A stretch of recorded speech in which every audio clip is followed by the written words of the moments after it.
ಹುಡ್ಗಿ ಬ್ರೇಕಪ್ ಆದ್ರೆ ತಡ್ಕೊಂಡ್ಬಿಡ್ಬೋದಣ್ಣ, ಫ್ರೆಂಡ್ಶಿಪ್ ಅಲ್ಲಿ ಬ್ರೇಕಪ್ ಆದ್ರೆ ತಡ್ಕೊಳಕ್ಕೆ ಆಗಲ್ಲ ಅಣ್ಣ. ದುಡ್ಡಿಲ್ಲ ಅಂದ್ರೆ ಚಪ್ಪಲಿ ಈ ತರ ನೋಡ್ತಾರಣ್ಣ. ಇದು ನನ್ಗೆ ಆಗಿರುವಂತ ಎಕ್ಸ್ಪೀರಿಯನ್ಸ್. ಅದಕ್ಕೆ ನನ್ಗೆ ಯಾಕೆ ಇವಾಗ ದುಡ್ಡು ಅಂತ ಸಾಯ್ತಿದ್ದೀನಿ ಅಂದ್ರೆ, ದುಡ್ಡು ಮಾಡ್ಬಿಟ್ಟು ಎಲ್ಲಾರ ಮಕ್ಕಕ್ಕೆ ಎಸಿಬೇಕು. ನನ್ಗೆ ದೇವಿ ಆಸೆ ಐತೆ. ನನ್ಗೆ ಯಾರ್ಯಾರು ಅವಮಾನ ಮಾಡೋರು ಅವ್ರಿಗೆಲ್ಲ ಮೆಟ್ಟಲ್ಲಿ ಹೊಡಿಬೇಕು ಒಂದಿನ.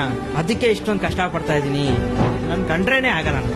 ಏನೇನು ಮಾತಾಡ್ಸಿದ್ರು, ಇವನೇನು ತಂದಿಲ್ಲ, ಬಿಟ್ಟಿ ತಿಂತಾವನೆ, ಇವನ ಕೈಲಿ ಏನು ಕಿಸಿಯಕ್ಕಾಗಲ್ಲ, ಈ ತರ ನೆಗೆಟಿವ್ ಟಾಕ್ಸ್ ಅಣ್ಣ. ಲಿಟ್ರಲಿ ಒಂದ್ 6 ತಿಂಗಳಿಗೆ 2 ಕೋಟಿ ಖರ್ಚು ಮಾಡ್ತಾನೆ ಅವಳಿಗೆ ಬಿಡ್ಲಿ ಅಂತ. ನನ್ಗೆ ಹೆಂಗ್ ಅನ್ಸ್ಬಿಟ್ಟೈತೆ ಅಂದ್ರೆ, ಇದೊಂಥರ ಫಿಲಮ್ ಅನ್ಸ್ಬಿಟ್ಟೈತೆ. 4 ಸೈಟು, ಟಿಯಾ ಸೋನೆಟ್ ಕಾರು, ವೆಲ್ಪ್ರೋ ಮ್ಯಾಕ್ಸು, ಮರ್ಸಿಡೀಸ್ ಬೆನ್ಸು, ಇಷ್ಟೆಲ್ಲಾ ಕೊಡ್ಸಿರ್ಬೇಕಾರೆ ನಮ್ಮ ಮನೆ ಮುಂದೆ ನಿಂತಿರೋ ಆಲ್ಟೋ ಕಾರ್ನ ಇಷ್ಟಪಡ್ತಾರ. ಹುಡುಗರು ಏನ್ ಎಕ್ಸ್ಪೆಕ್ಟ್ ಮಾಡಿದಾರೆ ಮ್ಯಾಕ್ಸಿಮಮ್ ಅಂದ್ರೆ ಮನಸ್ಥಿತಿ ಮನಿ ಸ್ಥಿತಿ ಎಲ್ಲ ಅರ್ಥ ಮಾಡ್ಕೊಂಡು ಹೋಗೋ ಒಂದು ಹುಡುಗಿ ಬೇಕಾದ್ರೆ ಅಷ್ಟೇ.